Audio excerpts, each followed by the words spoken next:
골로새 1장 24절에서 25절 말씀입니다. 같이 한번 합독하도록 하겠습니다. 나는 이제 너희를 위하여 받는 괴로움을 기뻐하고 그리스도의 남은 고난을 그의 몸된 교회를 위하여 내 육체에 채우노라. 내가 교회의 일꾼 된 것은 하나님이 너희를 위하여 내게 주신 직분을 따라 하나님의 말씀을 이루려 함이니라. 아멘. 오늘부터 한 주간 고난 주간에 시작되면서 예수님께서 어제 종려주일날 나귀새끼를 타고 예루살렘으로 입성하심으로 출발이 되었습니다. 이미 예수님은 2000년 전에 십자가에 못 박히시고 부활하셨습니다. 하늘나라 올라가시고 그리고 또 현재 우리와 함께 하십니다. 성령을 보내시고 함께 하시고 역사하십니다. 그리고 성전 정화를 시켰습니다. 예루살렘 성전이 제사장들과 서기관, 바리새인들 다 모여서 거기에서 예식을 지킨다고 했지만 그들은 마음이 청소되지를 못했습니다. 그래서 물건을 팔고 그때 당시는 양과 염소를 팔고 피를 뿌리고 하는 이런 말하자면 구약시대 예배가 있었습니다. 제사제도라고 그럽니다. 그래서 인간의 탐욕이 거기에 나타났습니다. 그걸 엎으시고 쫓아내시고 성전을 정결케 했습니다. 성경은 이렇게 말씀합니다. 너희가 하나님의 성전이라. 우리가 성전이라는 것입니다. 이것은 성전이 교회당, 회당, 예수 믿는 사람들이 모여서 예배드리고 찬양하고 교제하고 때로는 식사하고 교회당입니다. 너희가 하나님의 성전이라 그랬어요. 그러면 우리가 성전인데 성전은 깨끗해야 됩니다. 교회당도 우리 여전도회 또 남성교회가 매주 토요일날 1층, 2층은 남성교회 또 4층 성도들이 청소를 해주니까 유지가 되고 깨끗하게 보존됩니다. 화장실 청소, 영화부실, 또 소예배실 다 이렇게 되죠. 그렇습니다. 우리가 하나님 앞에 성전을 정결케 하는 그런 은혜가 있기를 먼저 원합니다. 오늘 또 지내는 동안에 우리 스스로가 성전이라 그랬으니까 하나님의 은혜와 하나님의 인도하심과 정결케 되는 은혜가 주어지도록 기도와 말씀에 깨어있는 우리가 되기를 먼저 바랍니다. 그래서 이번 주제는 고난주간이니까 고난과 신앙이라는 주제로 한 주간 살펴보려고 합니다. 먼저 영상을 하나 보겠습니다.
안녕하세요. 영상은 지현호 목사님, 젊은 목사님이 그 인생은 고난의 연속임을 우리가 잠시 짧은 시간이지만은 봤습니다. 13살 때 경찰관이었던 아버지가 뇌종양으로 쓰러졌죠. 그리고 가족들이 40일간 작정 기도를 드리는 동안에 하나님이 긍휼히 보시고 살려주시면 좋은데 돌아가셨어요. 충격이었어요. 13살의 아들이. 그러니까 자식을 위해서 또 고생하던 그 어머니가 외삼촌에게 신장 이식을 해주겠다고 하니까 어머니마저 이럴 수 없다고 극구만류하면서 고함을 치면서 그렇게 신장 이식을 해준 어머니가 때가 되면 너도 알리라 그 말을 하고는 그런데 후유증이 생겼죠. 2년간 지팡이를 짚고 허리를 제대로 펴지 못하면서 걷는 것도 힘들어서 또 몸이 삐뚤어져 갔어요. 힘든 시간들을 보냈습니다. 그런데 그것으로 또 끝나지 않았습니다. 더 거칠게 몰아치는 어려움이 닥쳐온 것이죠. 그의 하나밖에 없던 동생이 길을 가던 중에 음주 운전을 하던 사람이 치고 나갔어요. 즉사했습니다. 그러니까 이 형이 어머니가 아버지도 그런 어려움을 당했고 그리고 어머니도 어려움 당하지요. 동생이 교통사고 나서 그것도 술 먹고 운전하는 사람한테 즉사를 당했어요. 칼을 하나 가슴에 품고 죽이리라 마음을 먹고 분노로 살아갔습니다. 가만두지 않겠다고 한을 품고 살아갔는데 또 그런다다가 그 어머니가 오늘 봤습니다만 알츠하이머 치매를 앓게 됐습니다. 떨면서 치매를 완전히 기억을 다 상실해 버렸어요. 이러니까 보통 이 정도 되면 신앙이 어지간히 있어도 우리 그냥 말로 경성도 돌아버릴 것입니다. 그러니까 술을 먹고 방탕화가 된 것이죠. 어찌 이렇게 되느냐 말이죠. 어떻게 이런 고난이 이런 어려움이 이 한 가정에 한 사람에게 주어지면서 충격이 받들어서 신앙을 잃어버리기까지 할 정도가 되는가 이런 생각이 듭니다. 성경의 찬송가에 내 주에 지신 십자가 우리는 안 질까? 주님은 지셨지만 이 사람은 못 집니다. 주님은 지셨지만 우리는 질 자격이 힘이 능력이 되지 않습니다. 고난주간이지만 우리는 주님을 따라가려고 하지만 그 십자가를 짊어질 만한 그릇이 되지 못합니다. 그래서 우리에게 고민이 있습니다. 그래서 우리는 감당할 수 없습니다. 하나님. 그런데 하나님은 침묵을 하십니다. 잠잠하셔요. 수많은 사람들이 많은 기도와 어려움, 고난 가운데서 부르짖어 기도할 때 이상하게도 그때 하나님은 잠잠히 계시는 때가 많아요. 왜 고난이 주어질까? 오늘 먼저 첫째 우리가 한번 생각해 볼 수 있는 것은 예수님을 이 주님의 길을 따라가려고 하면 고난이 있습니다. 고난 없는 것은 신앙은 참된 신앙이 아닙니다. 사람은 다 누구나 평탄한 길을 가기를 원합니다. 마태복음 7장 12절에 보면 이런 말씀이 있습니다. 멸망으로 인도하는 문은 크고 그 길이 넓어 그리로 들어가는 자가 많고 생명으로 인도하는 문은 좁고 길이 협착하여 찾는 이가 적음이라. 넓은 길은 다 가려고 합니다. 소돔과 고모라 성은 다 가려고 합니다. 그는 활락가니까 사람들이 많으니까 여러 볼 것이 있으니까 재미거리가 있으니까 좁은 길을 가려고 하지 않습니다. 어렵고 힘든 길은 고난의 길은 가려고 하지 않습니다. 예수님께서 제자들에게 이렇게 말씀하십니다. 누구든지 나를 따라오려거든 자기를 부인하고 자기 십자가를 지고 나를 쫓을 것이니라 그랬습니다. 각자에게 십자가가 있다고 그랬어요. 그 길을 따라오라고 그랬습니다. 그래서 사도 바울은 무릇 그리스도 예수 안에서 경건하게 살고자 하는 자는 박해를 받으리라 그랬어요. 그래서 오늘 이 새벽에 기도하는 우리 성도 여러분의 예외 없이 예수 앞에 나온 여러분은 믿음으로 살고 기도하며 살고 경건하게 살고자 하는 우리에게는 박해가 있습니다. 어려움이 있습니다. 고난이 있습니다.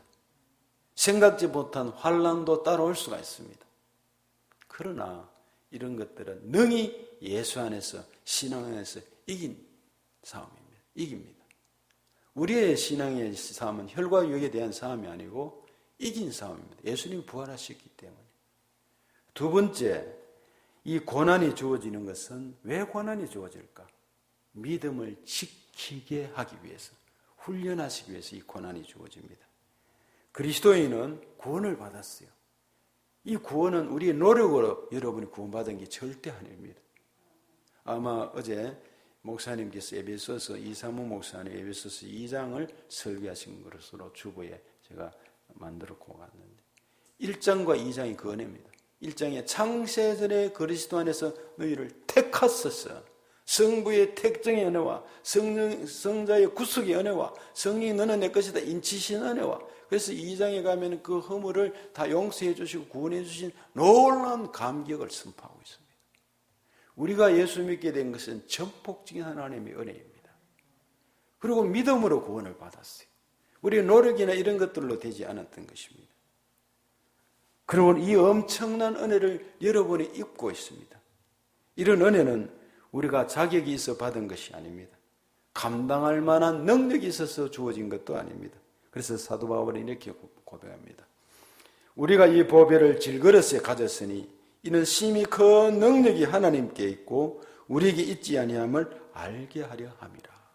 큰 능력이 우리에게 있지 아니하다 그랬어요. 어디 있느냐? 질그릇이, 우리는 질그릇이라고 그랬습니다. 금그릇도 아니고 은그릇도 아니고 질그릇, 구워서 만든 그냥 별 볼품 없는 우리 인생, 지붕의 풀 같은 우리에게. 근데 이게 이 능력이 바로 우리에게 하나님 은혜로 주셔서 성령이 함께 하시고 은혜가 함께 하시고 하나님이 세상 끝날까지 함께 하시는 이 은혜를 우리에게 주신 것입니다. 그러므로 베드로전서 5장 8절에는 우리의 대적 마귀가 우는 사자처럼 삼킬 자를 찾으며 덤벼든다고 했습니다. 할 수만 했으면 택한 자를 넘어뜨리려고 사탄 마귀가 우리에게 달려들려고 하고 있습니다. 이와 같은 여러 시험을 이기고 믿음을 끝까지 지키려고 하니까 주님께서는 고난을 주십니다. 믿음을 지키기 위해서는 기도하게 하십니다. 그 연단, 고난 속에서 연단을 받습니다. 신앙의 영역이 넓어집니다.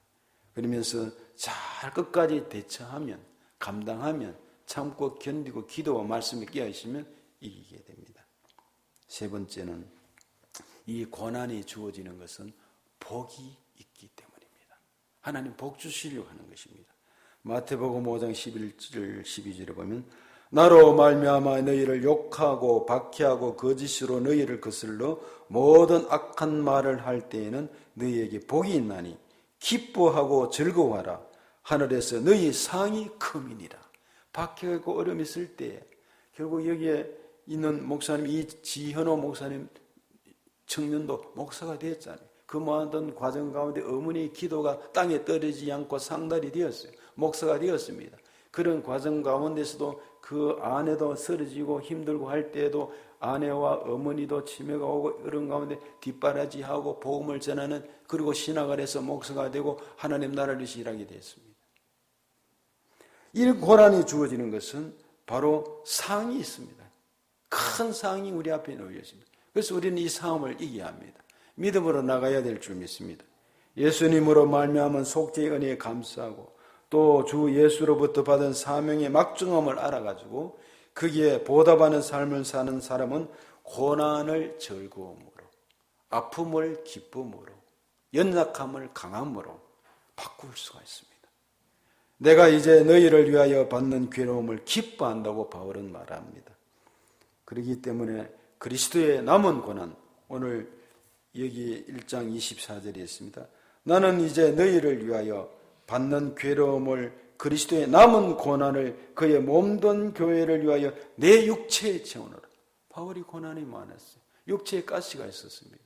복음을 전하러 가는데 여러 가지 핍박이 많았습니다. 강의 위험, 강도의 위험, 죽음의 위험이 있었습니다. 근데 이 고난이라는 것은 사실은 무슨 고난이냐면 땅 끝까지 선교, 복음의 정인 역할을 하는 고난입니다. 하니까 어려움이 주어졌다는 것이죠. 이것을 참고 끝까지 마지막 로마 감옥에서 순교자가 되기까지 목숨을 내걸고 일을 했습니다. 그래서 오늘 그리스도의 남은 고난이라는 제목으로 우리에게 주어진 일들 세 가지, 예수님의 길을 따라가기 위함, 두 번째 믿음을 지키기 위함, 복 주시기 위한 것임을 알고 오늘 우리 성전을 깨끗이 하고 믿음으로 달려가는 은혜가 주어지기를 축복합니다.